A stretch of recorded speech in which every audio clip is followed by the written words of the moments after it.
Ko'pchilik bilmaydi, lekin BMW nafaqat avtomobil ishlab chiqaradi, balki mashhur brendlarga motor yetkazib bergan. Eng qiziqlarini ko'rib chiqamiz. Birinchisi, Toyota kompaniyasining Supra A90 modelida BMWning V8 motori ishlatilgan va hozirgi kungacha ishlatiladi. Ikkinchisi, Mini Cooper mini brendi to'liqligicha BMWga tegishli va barcha motorlari BMW texnologiyasiga asoslangan.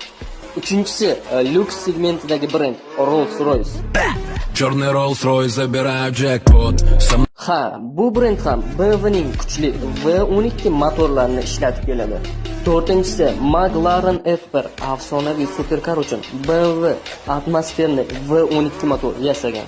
Beshinchisi, Range Rover. Hozirgi kunda eng qimmat Range Rover kapoti ostida BMWning yuragi uradi.